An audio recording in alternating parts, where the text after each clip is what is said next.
Olá a todos, meu nome é Israel Oliveira Pereira e hoje vou apresentar o trabalho sobre os impactos da tecnologia no judiciário. A minha professora orientadora é a doutora Andréa Fogaça Rodrigues Maricato.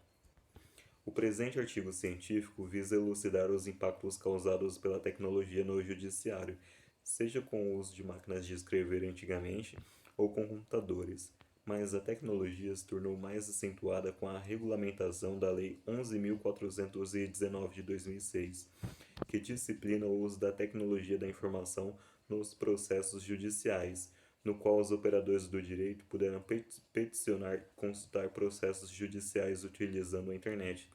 Isso facilitou muito a vida desses profissionais, pois antes, para protocolar qualquer petição nos tribunais, os advogados deveriam ir até a sede para peticionar e isso demandava tempo e dinheiro, o que foi economizado com o sistema judicial eletrônico.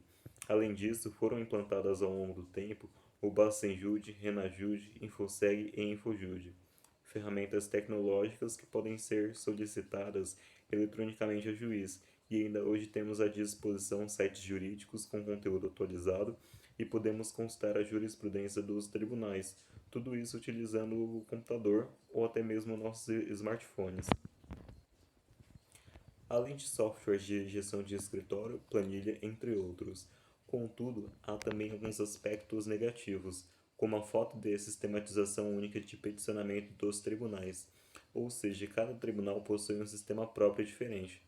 Mas a resolução do CNJ número 185 de 2013 instituiu o PJE, Processo Judicial Eletrônico, como um sistema oficial de processamento de informações e práticas de atos processuais, a ser obrigatoriamente utilizado por todos os tribunais, salvo os casos de sistemas já existentes e diante de peculiaridades locais.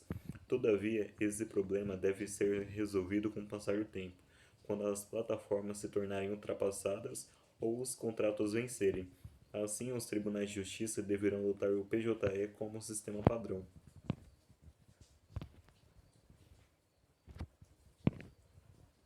A utilização da tecnologia se intensificou muito depois da pandemia causada pelo novo coronavírus, o SARS-CoV-2, no qual as audiências estão sendo realizadas através de chamada de vídeo.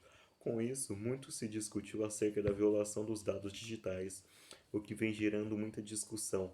Embora o Marco Civil da Internet, Lei 12.965 de 2014, já previa a segurança de dados em ambiente online, foi regulamentado a Lei Geral de Proteção de Dados, Lei nº 13.709 de 2018, que cria diretrizes mais específicas de aplicação e segurança, detalhando os tipos de dados existentes e assegurando toda a movimentação de dados, inclusive offline. Prevê a referida lei, em seu artigo 1º, que esta lei dispõe sobre o tratamento de dados pessoais, inclusive nos meios digitais, por pessoa natural ou por pessoa jurídica de direito público ou privado, com o objetivo de proteger os direitos fundamentais de liberdade e de privacidade, e o livre desenvolvimento da pessoa humana, da pessoa natural.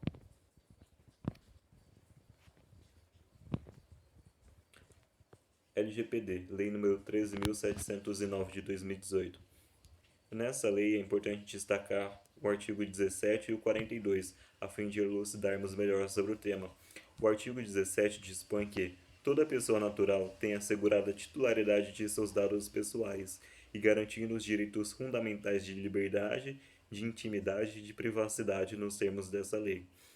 Artigo 42. O controlador ou operador que, em razão do exercício de atividade de tratamento de dados pessoais, causar dano a outrem, seja patrimonial, moral, individual ou coletivo, em violação à legislação da Lei Geral de Proteção de Dados, é obrigado a reparar.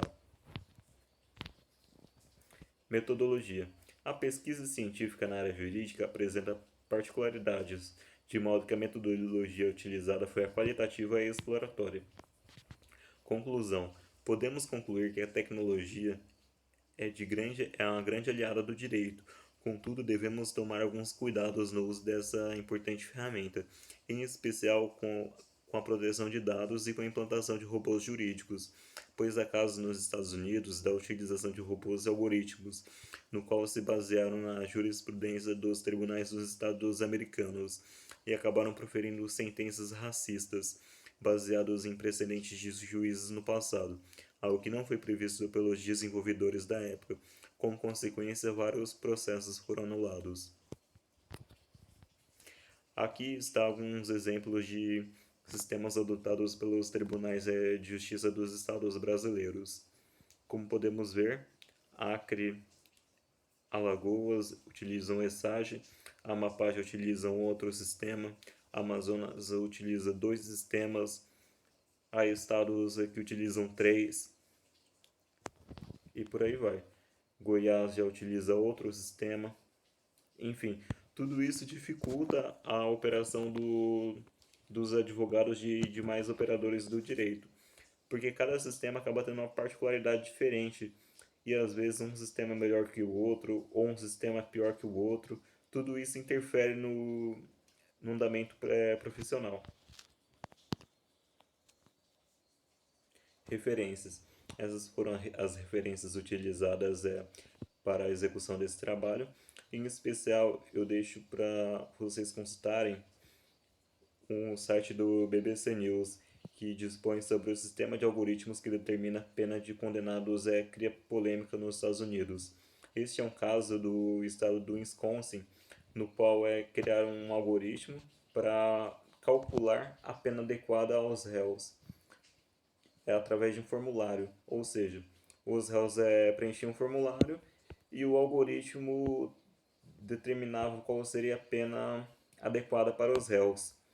Só que depois de muito estudo com esse algoritmo, verificaram que as pessoas negras e que moravam em regiões de periferia acabavam sendo sentenciadas em penas muito mais severas do que pessoas brancas ou que pessoas que moravam em bairros tidos como melhores.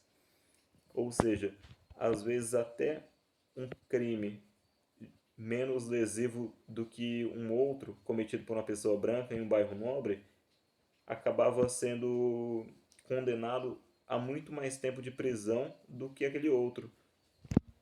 Ou seja, uma sentença totalmente racista e baseado em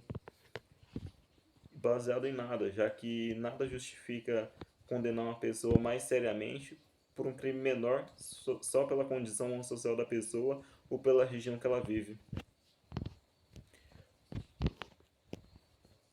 Por fim, quero agradecer a todos e muito obrigado.